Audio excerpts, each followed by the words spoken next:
We love be owned by private equity.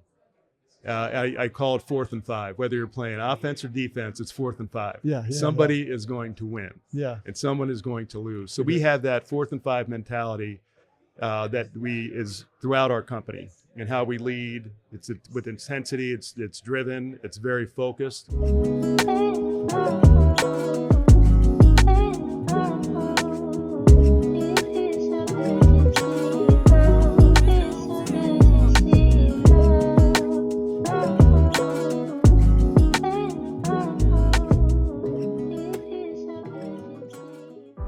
Attention emerging leaders in food service and hospitality. Are you ready to accelerate your career? If so, join us for the Accelerate Conference on October 22nd through the 24th at the Omni Hotel in Dallas, Texas. Gain insights from over 1,000 collective years of business and leadership experience. Engage in more than 30 focused breakout sessions. Be inspired by 5 empowering general sessions featuring industry experts. Don't miss this opportunity to build valuable connections and elevate your leadership talent to give your business the competitive edge it deserves. Register today at prosperaccelerate.com. Welcome to another episode of the Prosper Brief. I'm your host, Jeremiah Wynn, and today we have a very special guest. We have an exceptional leader. Jeff Kiesel, the CEO of Restaurant Technologies, is here with me at Prosper Forum, and I'm so excited for this conversation. Jeff, how's it going, man? Good, Jeremiah. Looking forward to a good conversation. How have you been liking the Prosper Forum this year so far? You know, it's been great. The variety of topics that have been covered over the last couple of days has been very good. Everything from AI to how do you lead your company a little bit differently versus how do you overcome menu changes, supply chain risks. It's a lot of good stuff. I love that you mentioned, like, how do you lead your company different? Because you, first of all, you were nominated for an award last year. It was the 2024 Ernst & Young Entrepreneur of the Year Award. So congratulations on that nomination. Appreciate it. But not only that, but you have 2 people who work under you. Your COO, who was also nominated for an award. Can you talk about that? Yep, that's Alyssa Partee. She joined us 5 years ago as our Chief People Officer. Okay. And now she's running our operations, which is probably 1,100 out of our 1,500 employees. Wow. She's doing a great job, and she was Executive Woman of the Year nominee. And also our Chief Legal Officer, Diana Gessaking, was also nominated for an award, Chief Legal Officer of the Year. So a strong team. Well, and you were Newsweek also said this is America. Our Restaurant Technology is America's best workplace. Yeah, that was we won that locally, and a nice nomination for the public company for Newsweek. We're pretty proud of our culture, and you love the recognition. The team loves to get that. Absolutely, I'm so fascinated by it because you just said I had a question, but I'm going to pause that question for something you just said. So your CPO is now your COO. Correct. I've never heard of that. Yep. So how are you empowering your teams to be able to switch positions even like that? Number one, she's an exceptional talent. Absolutely. And I personally, throughout my career, expect a lot of the Chief People Officer. Between that and the CFO, my General Electric training said if you have those 2 jobs correct, you can fix any problem. Wow. So she just has a natural affinity to be a leader, and her background, going into a depot, that's what we call our 41 locations, it's hourly workers. It's CDL truck drivers, it's technicians, and she has the ability to be both present at the board meeting and with their executive team, but really hits it off with our hourly folks. Wow. So that's a leadership skill that, to be honest, is just critical in our company because the vast majority of our folks are hourly workers, and we want them to love their job. Yeah. As a CEO, how do you recognize that in your team? That's a great question. We are very selective. It's hard to get hired in our company in general because I think of it as a triangle. You have to have, character, integrity. You have to have the right skills to do the job. And the other one is you have to buy into our culture. Absolutely. And our culture is one where we have the 5 C's, customer, character, commitment, candor, community. And we also have leadership expectations around transparency. And so when we find somebody that fits our culture and has all that other stuff, it's really magic. So you've been CEO for Restaurant Technologies for just over 20 years, correct? That's correct. How did we get here to you're creating this workplace where everybody wants to be at? Yeah. How did we get here? True story. The first 2 weeks, when I joined in July of 2005, I spent the first 2 weeks going to our 12 locations and meeting with everybody that worked in our headquarters, which was then maybe 50 people, every single person. And a simple question: how would you describe our current culture, and what's your aspirational culture? And from that came our 5 C's. Wow. And since then, we hire by them. We talk about them all the time. And we give feedback as part of the performance review. How are you living up to the 5 C's? Yeah. And it's just become the foundation of who we are. And from that, then we can build what our leader expectations, what they are, what employees can expect from us. And, from that, I would say, how we got here, we've overcome a boatload. Yeah. We've had commodity crashes. We had the Great Recession. We had COVID. We had some other things internally that we had to, as we changed things, we had to change a lot. Those 5 C's are the foundation of trust. And when you have trust in an organization, you're going to get the nod. Yeah. Now, you got to watch that trust bucket. It's always got to be, being filled up. But our values led to trust, which has led to us to have speed as a strategic strength. When you came in and you got that position, did you knew you were about to shift the culture, or it was something that you were? I did. We were very founder-led, and by the engineers who came up with this concept of automating the handling of cooking oil, and they were great entrepreneurs. Yeah. They hadn't scaled a business before. Yeah.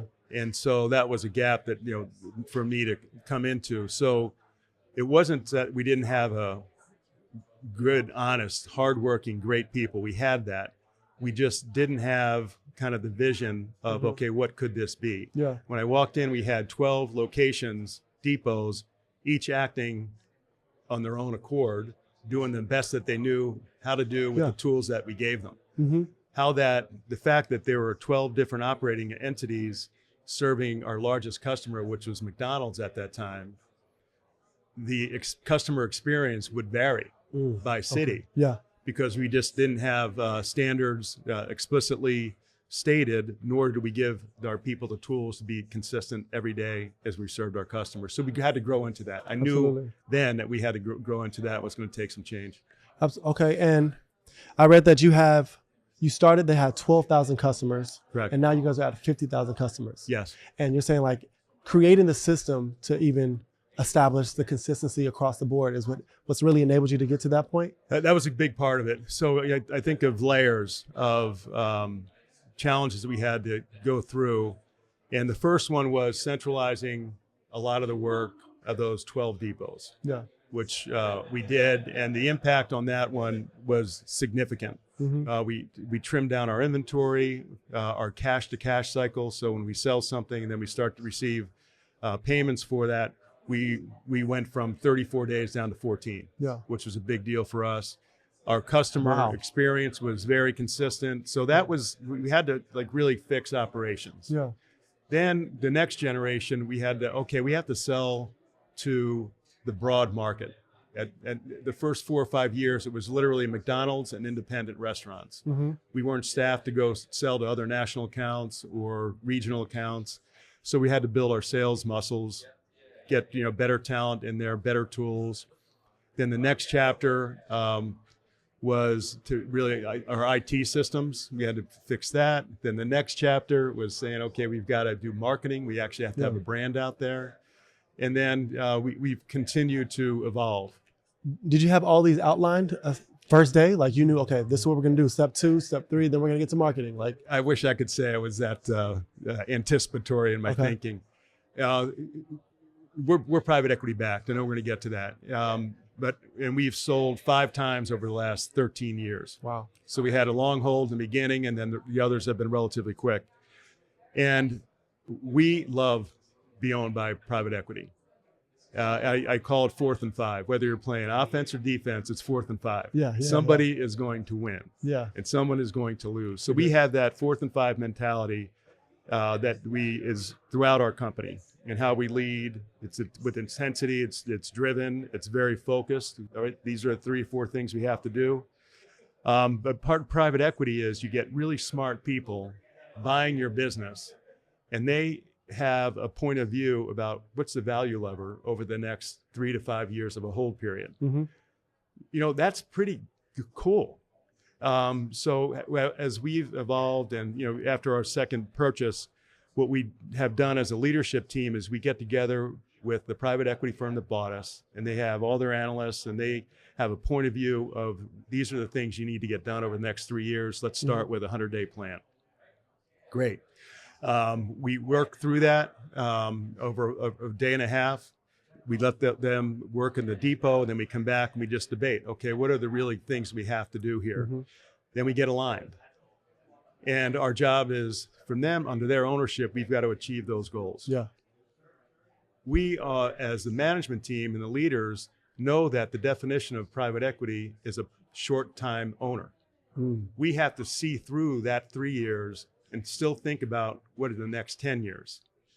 So as we sequence the things that we worked through, we've worked on over the last 20 years, we're really driven by having a very thought out strategic plan that we developed with the buyer, and then ours goes further. So the fact is that we probably layered in the areas that we had to work on to drive the most value. We probably layered them in every 3 years, but we're looking 6 to 9 years down the road. Gotcha. Does that help? That makes makes so much sense. So do you feel like having that turnover rate from private equity to private equity, that actually enhances what you guys are doing, because now it forces you to constantly think further ahead? It absolutely does. I think it's been a gift for us. You do have to create a culture within the business to match that intensity. And the trust, because you're changing. People get nervous. Oh, new board, you got new owners. What does that mean for me? Unless you have that trust and the experience to say, this is good for us. These guys are going to bring X, Y, or Z to the table. We really like our board. They're going to help us become a better company. And if you say it 5 times in a row and you keep doing it, people buy into it. But you really have to have trust when you're owned by private equity. Is that why it takes so long? The hiring process for Restaurant Technologies is so intensive? It is. We're proud of our culture.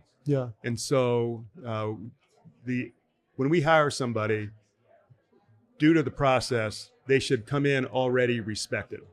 Gotcha. Then they're cherished, and then they're loved. And that we would talk openly about that. So we want people to be there. It's highly engaged.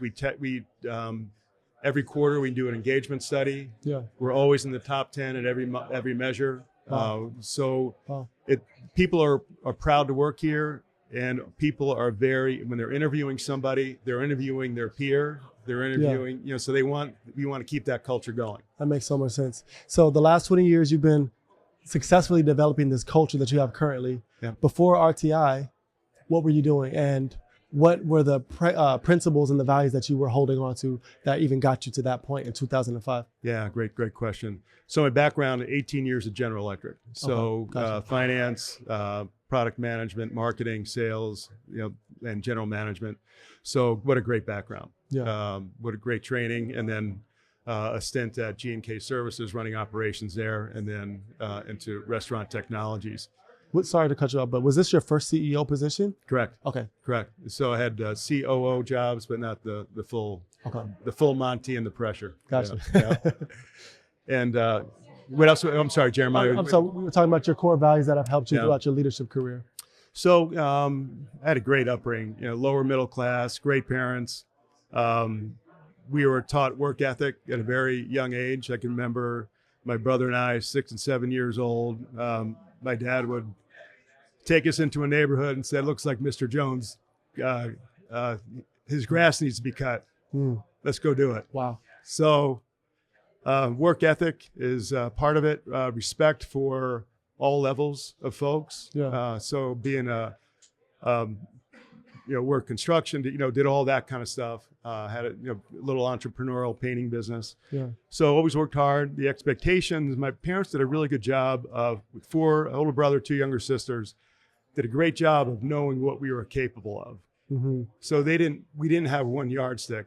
There was 4. Yeah, absolutely. And so the expectations were always, you better work hard, you better do the best. Yeah. Some of us were A students, some of us were C students. And then we were all athletes as well. So the expectations there that you will never be outworked. Yeah, absolutely. Yeah.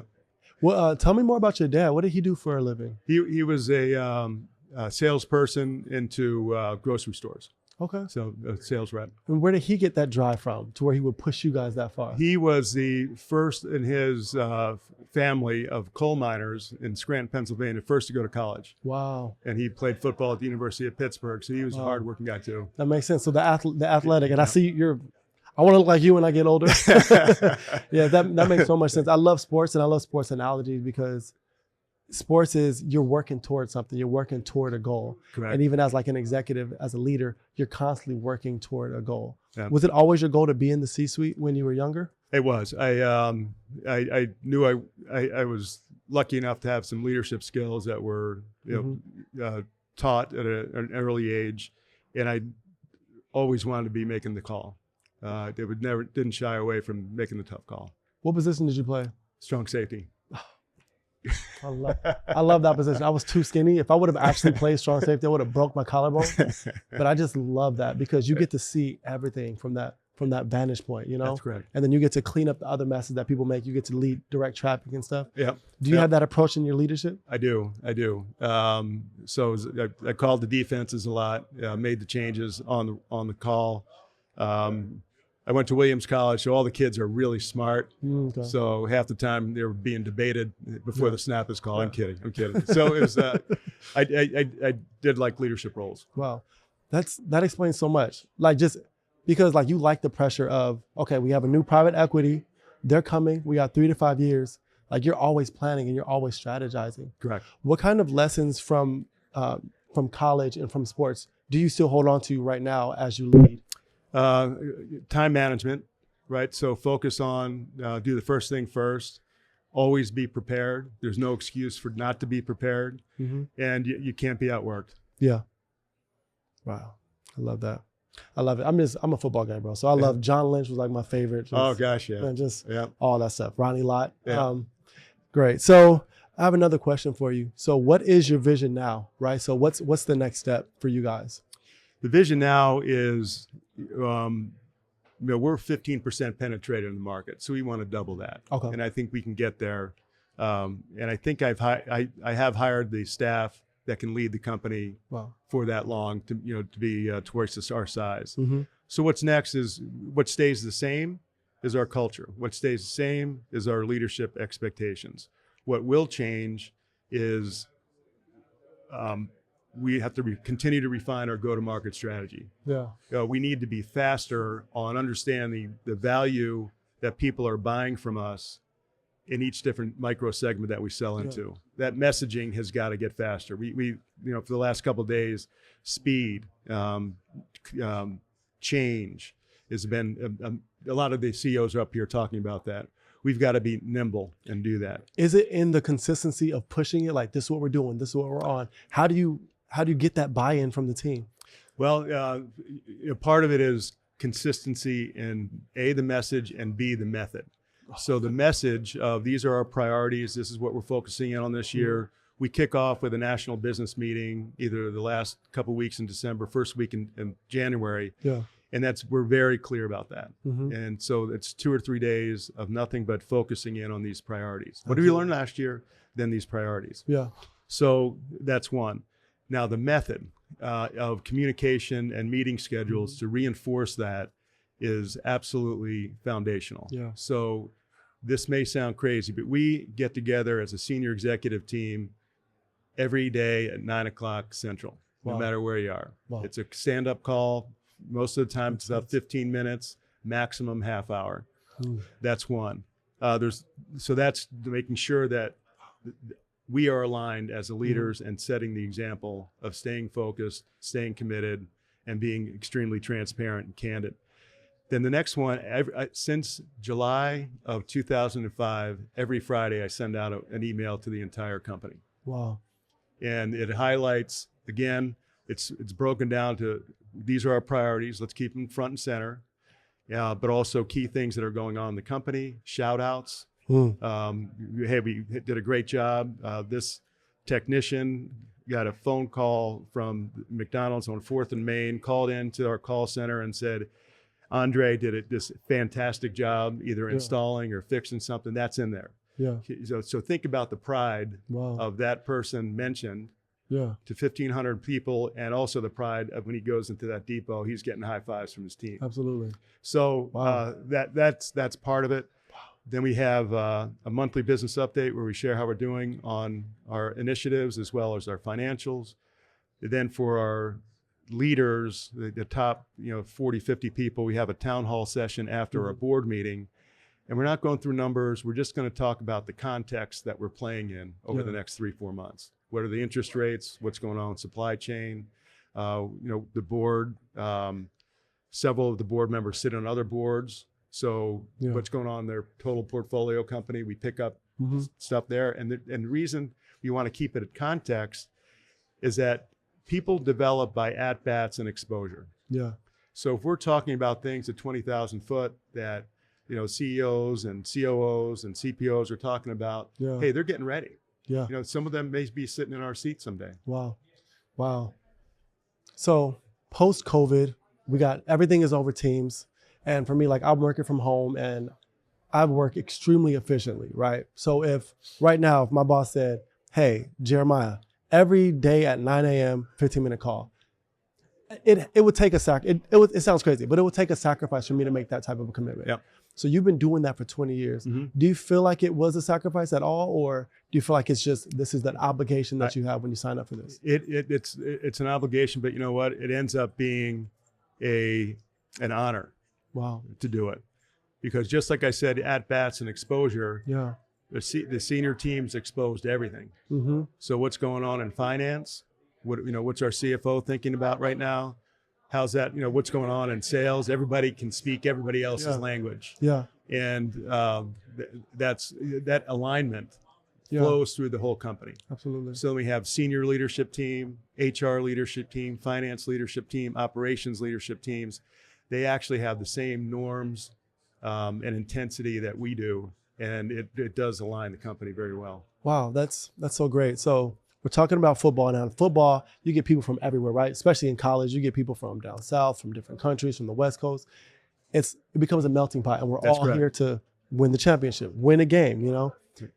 Leading your team in this business, what are your methods for bringing together people from various backgrounds and getting everybody all in line to compete for a similar goal? Yeah, I'd say two things are critically important.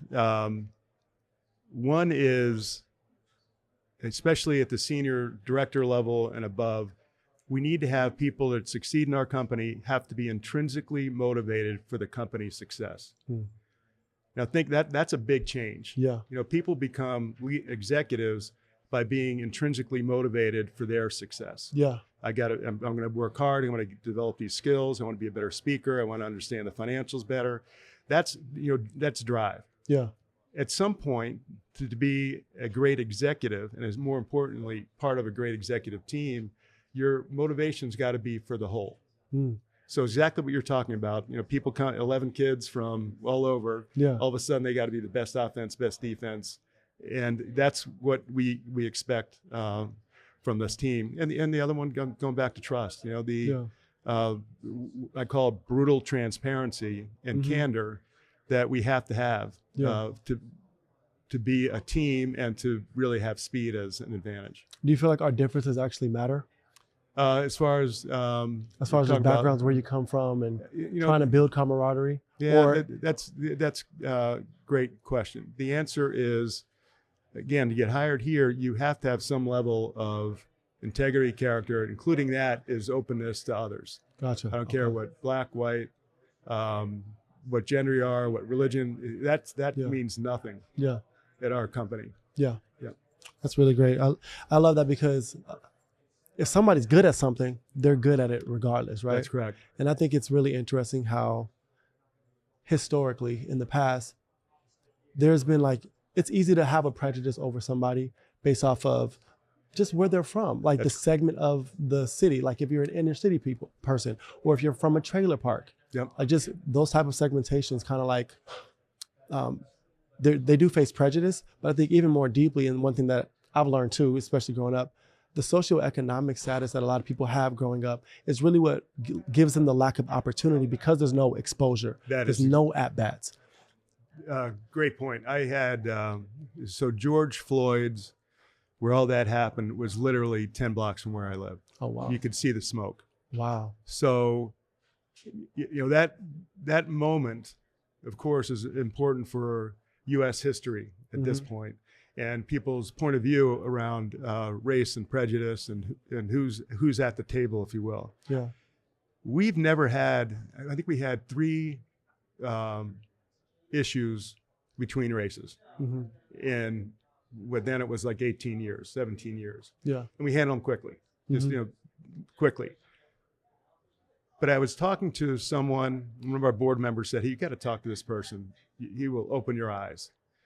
And it was a black leader that told me, Jeff, you're right. That you should be proud that you don't have any race issues. And that's really good. But how's the opportunity? I said, talk to me more. And he said, let's talk about you. So you're a young guy, go to a good school, get good grades, go to General Electric. Everybody looks like you. And how did you decide to go for another job? He said, well, the kind of the rule is that you're doing your job and you do like half of the next job. You somehow prove that you can do that. Yeah. And then you go for the job. And he goes, how many times you didn't get it? I said, only one time I didn't get the job I was going for. And how many times, how often did you change jobs? He said, roughly every 18 months. He goes, okay. So from your point of view as a white male, you had the confidence to take a shot. If you failed, not the end of the world. Yeah. You'll get another shot soon. Now, if you're a black person, a brown person, potentially a woman still, and you don't go for that job until you know you're going to get the yes. So rather than 18 months, you're probably doing that job for 2, maybe 3 years. Think of that cumulative impact. Yeah. So why do you think there's more white people, 10 years ago, that there's not enough black people, women? Because you know what? They didn't have enough at-bats. Wow. That opened my eyes. Wow. And so as we talk about DEI, we talk about equality, we talk about opportunities for all, our mind shift has changed completely. Yeah. Is that people need to feel comfortable that they can take at-bats. Yeah. And so, we are very clear. We look at, okay, who's taking classes to get moved ahead, or every slate in our company has to be diverse. That in itself allowed us to continue to hire. And you know what? We're starting to look a lot like our customers. Yeah, absolutely. So this has been, that was eye-opening for me. And I'm passionate that anybody that comes into our company, no matter where they're from, to your point, economically or whatever, they are in our company. And it's our job as leaders to make sure that they can be as successful as they want to be, and everybody gets the same shot.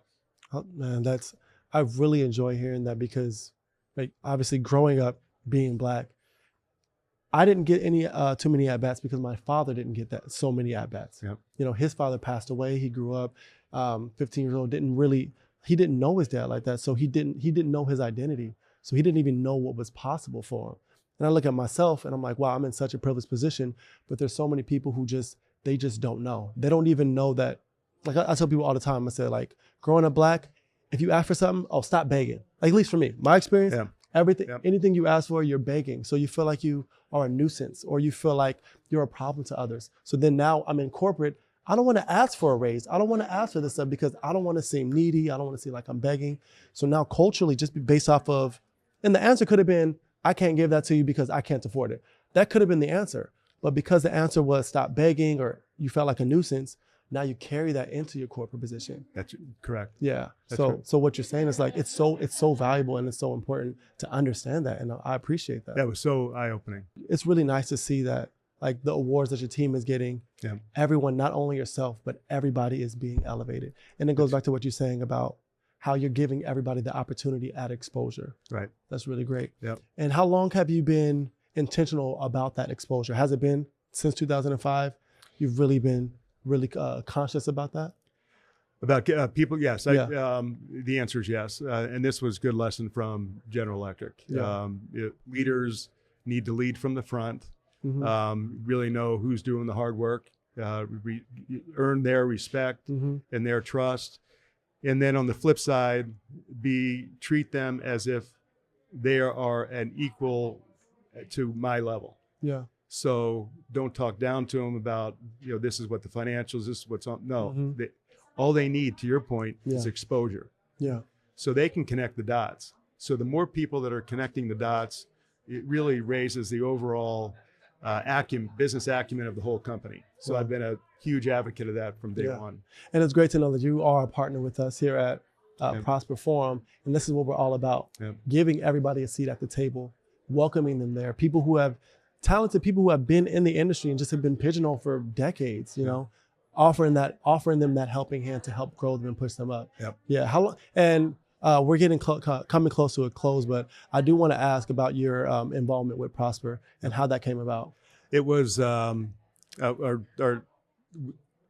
think Chris Hellman, who runs ex-Coke executive that runs our commercial organization, knew David Job, Okay. and so just in conversation, that's how it got started. And we have accelerators in 2 in each class that we've been involved with, and it's just it's a natural part of who we are. Yeah. That's really great, man. Well, it's been a pleasure. Thanks. I didn't ask I know he was very prepared, but we were completely off script, but I really appreciate you. It's been a pleasure meeting you, Jeff. Same. Awesome. Thanks for your help. No problem. Great. We'll see you guys next time on the Prosper Brief.